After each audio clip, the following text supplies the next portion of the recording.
அவ்வளவு பெருமை வாய்ந்த தெய்வம் முருகனுடைய தந்தை லார்ட் சிவா அவ்வளவு பவர்ஃபுல் காடா?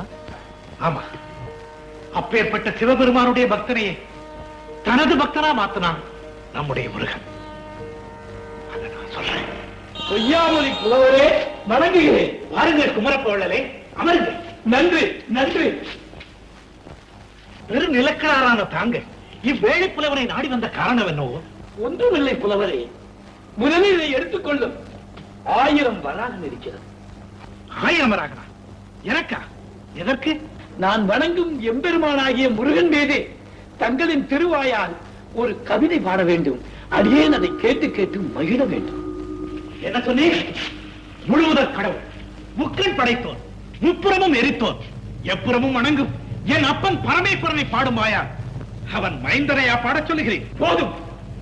எனக்கு வாழ்வளித்த வள்ளலை, வடிவேலனை, வண்ணமயில் வாகனனை பாடமாட்டேன் என்ற ஏளனமாக பேசுகிறேன். புலவரே, நான் கொடுத்த 1000 வராகன் போதவில்லை என்றால் இன்னும் எவ்வளவு வேண்டுமானாலும் கேளும், தருகிறேன். அதை வாங்கிக் கொண்டு எனது தெய்வமான முருகன் மீது பாடும். நிறுத்தும். நீ கோடி கோடியாக வராகனை கொட்டிக் கொடுத்தாலும், இப்பிறவியில் மட்டுமல்ல எப்பிறவி எடுத்தாலும் என் அப்பனை பாடுமாயா? சுப்பனை பாடமாட்டேன். பெட்டையை பாடுமாயா? அது ஈட்ட முட்டையை பாடமாட்டேன். ஓ, போய்விடு. முருகா, நான் உன்னை வணங்குவது உண்மை என்றால், கண்கண்ட தெய்வம் என்றால், சத்தியத்தின் உருவம் என்றால், தத்துவத்தின் பொருள் என்றால், புத்தி தடுமாறி பேசும் இந்த பொய்யாமொழி புலவனின் ஆணவத்தை அடக்கி உன் காலிலே மண்டியிட்டு மன்னிப்பு கேட்க செய்வேன். அது மட்டும் போராடும் முருகா, இந்த புலவன் வாயாலேயே உன் புகழை பாடுபடி செய்ய வேண்டும். புகழை பாடுபடி செய்ய வேண்டும். பொய்யாமொழி, வருகிறேன்.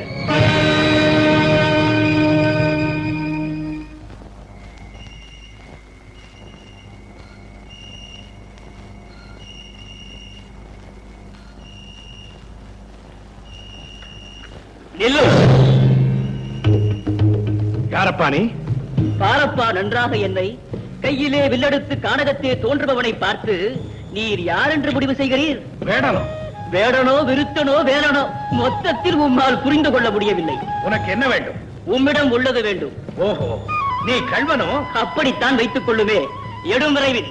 உனக்கு கொடுக்க என்னிடம் பொருட்செல்வம் ஏதும் இல்லையே. அப்படி என்றால் உம்மிடம் வேறு எந்த செல்வமும் இல்லையா? ஏன் இல்லை? உலகில் உள்ள எல்லா செல்வங்களையும் விட உயர்ந்த செல்வமான கல்வி செல்வம் என்னிடம் நிறைய இருக்கிறது. ஓஹோ, புலவரோ? பெரும் புலவர் அல்ல, பெரும் புலவர். பொய்யாமொழி. அந்த கல்வி செல்வத்தை உனக்கு கொடுக்க முடியாதே. ஏன் முடியாது? எப்படி முடியும்? என் மீது ஒரு பாட்டு பாடும், அதை ஏற்றுக்கொள்ளுகிறேன். பாட்டை புரிந்து கொள்ளும் சக்தி கூட உனக்கு இருக்கிறதா? முதலில் பாடும் அந்த சக்தி உமக்கு இருக்கிறதா என்று பார்த்து விடுகிறேன். உன் பெயர் என்ன? முட்டை. இப்படி ஒரு பெயரா? இருக்கிறதே, என் பெற்றோர்களிட்ட பெயர் அல்ல, உம்மை போன்ற ஒரு பெரும் புலவர் சூட்டியது. பெரும் புலவருக்கு இப்படி ஒரு மட்டமான கற்பனையா? சரி சரி, உன்னை பற்றி பாடாவிட்டால் நீ என்னை உயிரோடு விட மாட்டாய். பாடுகிறேன். பொன் போலும் கள்ளி பொறி பறக்கும் காணலிலே, பொன் போலும் கள்ளி பொறி பறக்கும் காணலிலே, என் பேதை செல்லற்கு இயல்தனலே, மின் போலும் மானவேல் முட்டைக்கு மாறாயதவர் போம், காணவேல் முட்டைக்கும் காடு, காணவேல் முட்டைக்கும் காடு.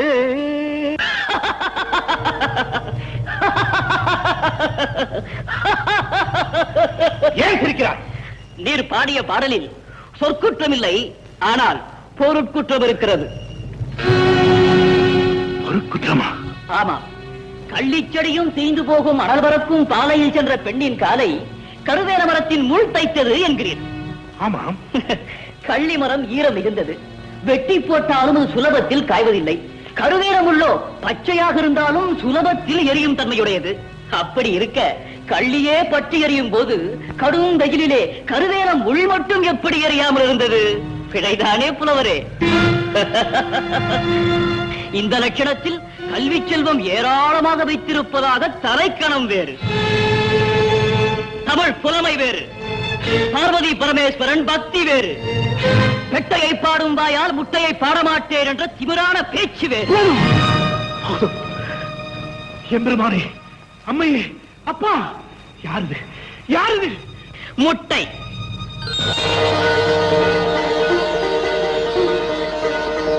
பெட்டையிட்ட முட்டை, அப்பன் பெற்ற சுப்பன்.